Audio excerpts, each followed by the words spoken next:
اس وقت ایک مسئلہ پاکستان میں زیر بحث ہے۔ اسلام آباد کی انتظامیہ ایک مندر کے قیام کی تجویز پر غور کر رہی ہے، اور بحث یہ ہو رہی ہے کہ اسلام کے نام پہ ملک بنا، اسلام آباد اس شہر کا نام ہے، اتنی بڑی کون سی ہندوؤں کی تعداد آ گئی کہ ایک نمایاں ان کا مندر بنایا جائے۔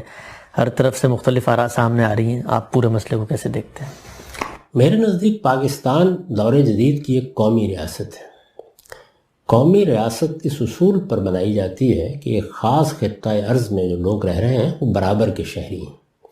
جب وہ برابر کے شہری ہیں تو حکومت بھی ان سب کی نمائندہ ہوتی ہے، وہ سب ٹیکس دیتے ہیں، حکومت کا نظم ان کے ذریعے سے چلتا ہے۔ ایسا تو نہیں ہے نا کہ آپ نے حکومت کو چلانے کے لیے جو ذمہ داریاں شہریوں پر ڈالی ہوئی ہیں وہ صرف مسلمانوں پر ڈالی ہیں۔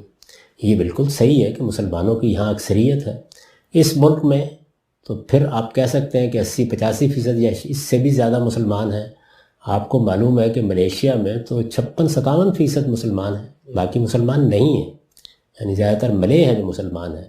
تو ایسی ریاستیں بھی ہیں، ایسی ریاستیں بھی ہیں کہ جن میں 98% مسلمان ہی ہیں، اور ایسی بھی ہیں کہ جس میں 50-55 اس طرح کی نوعیت ہے۔ تو جو بھی قومی ریاستیں ہوں گی وہ ظاہر ہے چونکہ سب شہریوں کی نمائندگی کرتے ہیں، سارے شہری اس میں برابر کی حیثیت رکھتے ہیں، تو ہر ایک کے حقوق کی پاسداری کرنی ہوگی۔ مندر بھی بنیں گے، سینیگاگ بھی بنیں گے، مسجدیں بھی بنیں گی۔ جن چیزوں کے معاملے میں آپ نے طے کیا ہے کہ وہاں حکومت کوئی تعاون کرے گی تو سب کے ساتھ کرنا ہوگا۔ ایک قومی ریاست میں آپ یہ تفریق کیسے کر سکتے ہیں؟ یعنی اگر آپ نے یہ طے کیا ہے کہ ہر کمیونٹی نے اپنی عبادت گاہ خود بنانی ہے تو آپ کو اس کے لیے بھی فیسیلیٹیٹ تو کرنا پڑے گا نا، سہولت دینی پڑے گی، اجازت دینی پڑے گی۔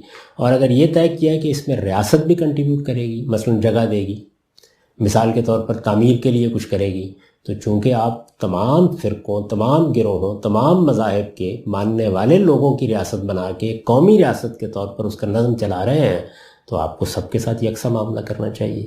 تو اس لیے اس سے کوئی فرق نہیں پڑتا کہ وہ اسلام آباد ہے، اس سے بھی کوئی فرق نہیں پڑتا کہ وہاں ہندوؤں کی تعداد کیا ہے۔ اگر ان کی ضرورت ہے کہ وہاں ایک مندر ہونا چاہیے تو ان کو اپنے طور پر بھی بنانے کا حق ہے، اور اگر ریاست مسجدوں کے معاملے میں تعاون کا طریقہ اختیار کرتی ہے تو پھر اسے اس میں بھی کیا مسلم ممالک کے اندر غیر مسلم کو اپنی عبادت گاہیں بنانے کی اجازت ہے؟ ہاں، کیوں نہیں اجازت؟ نبی علیہ السلام نے کوئی ایسی ممانعت نہیں فرمائی ہے، اور جب رومن امپائر گری ہے تو شام سے کوئی گرجے نہیں ختم کیے سیدنا عمر فاروق رضی اللہ تعالیٰ نے۔ لمیٹڈ ان کو اپنی اس میں عبادت گاہیں بنانے کی اجازت ہے، کیوں نہیں بنا سکتے؟